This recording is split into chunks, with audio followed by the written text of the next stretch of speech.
ከሰው ልጅ አቅም በላይ የሆኑ ስውር ሐቆች። ኢትዮጵያ የብዙ ምስጢሮች ምድር ናት። ነገር ግን ከነዚህ ሁሉ በላይ የዓለምን ታሪክ ተመራማሪዎችና መሐንዲሶች ግራ ያጋባ ድንቅ ቦታ ላሊበላ። ብዙዎቻችን ላሊበላ በአንድ ሌሊት በመላእክት እርዳታ እንደተገነባ ሰምተናል። ነገር ግን እዚህ ታሪክ ጀርባ ያሉ ስውር ሐቆች ምንድናቸው? በዓለም ላይ በአይነቱ ብቸኛ የሆነው ይህ ጥበብ እንዴት ሊሳካ ቻለ? ዛሬ በዚህ ቪዲዮ የታሪክ መጻሕፍት የማይነግሯችሁን 5 የላሊበላ ስውር ሐቆችን ይዘንላችሁ ቀርበናል። ወደ ዝርዝሩ ከመግባታችን በፊት እንዲህ አይነት አዳዲስና አስገራሚ መረጃዎች እንዲደርሷችሁ ቪዲዮውን ላይክ በማድረግ ቻናላችንን ሰብስክራይብ ካላደረጋችሁ አሁኑኑ አድርጉና ተቀላቀሉን። ለወዳጅ ዘመዶ ሼር በማድረግ ታሪካችንን እናሳውቅ።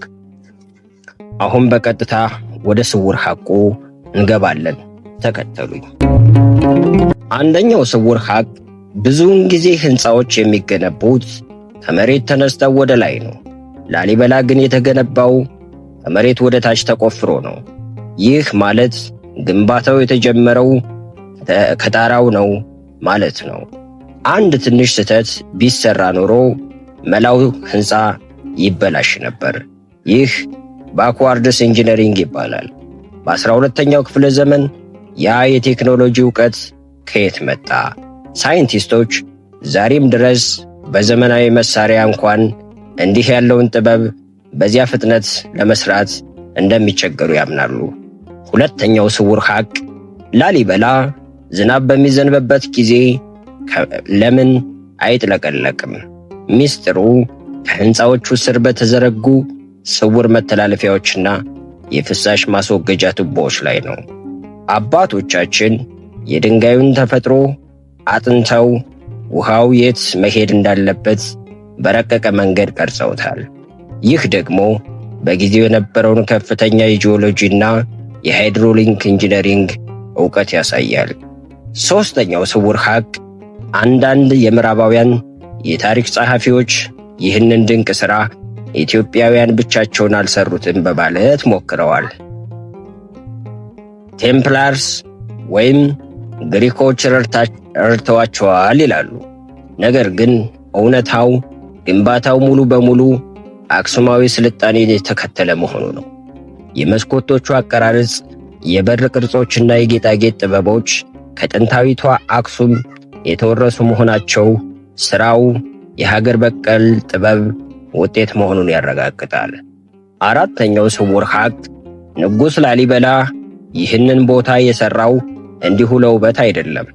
በወቅቱ ኢየሩሳሌም በጦርነት ምክንያት ለመሄድ አደገኛ ስለነበረች አዲሲቷን ኢየሩሳሌም በኢትዮጵያ ምድር ለመተካት ነው። በላሊበላ ውስጥ ያለው የዮርዳኖስ ወንዝ፣ የደብረ ዘይት ተራራና ሌሎች ስያሜዎች ልክ በቅድስት ሀገር እንዳለው ካርታ የተሰደሩ ናቸው። ይህ ደግሞ ቦታውን ከሕንፃነቱ ባለፈ ትልቅ መንፈሳዊ ኮምፕሌክስ ያደርገዋል። አምስተኛውና የመጨረሻው ስውር ሐቅ፣ በአብያተ ቤተ ክርስቲያኒቷ መካከል ያሉ ብዙ ስውር መተላለፊያዎችና ዋሻዎች ዛሬም ድረስ ለሕዝብ ክፍት አይደሉም። አንዳንዶቹ ዋሻዎች በጣም ረጅም ከመሆናቸው የተነሳ ወደ ሌላ ተራራ እንደሚወስዱ ይነገራል። እነዚህ መተላለፊያዎች ለምን ተሰሩ? ምስጢራዊ መጸለያዎች ናቸው ወይስ ለደህንነት? ጥናቶች አሁንም ይቀጥላሉ። ስለሆነም የስውር ሐቃችን ማጠቃለያ የሚሆነው ላሊበላ የድንጋይ ክምር አይደለም፣ የኢትዮጵያ ስልጣኔ፣ የእምነት ጥንካሬና የጥበብ ማሳያ እንጂ። ይህንን ቅርስ መጠበቅና ታሪኩን ማወቅ የሁላችንም ድርሻ ነው። የዛሬው ቆይታችን ይህን ይመስል ነበር። እናንተስ ስለ ላሊበላ የሰማችሁት ሌላ አስገራሚ ምስጢር አለ? በኮሜንት መስጫው ላይ አጋሩ። ቪዲዮውን ከወደዳችሁት ላይክ ማድረጋችሁን አትርሱ። በሚቀጥለው ቪዲዮ እስክንገናኝ ድረስ ሀገራችን ኢትዮጵያን ይጠብቅልን። ሰላምና ጤና ከሁላችን ጋር ይሁን።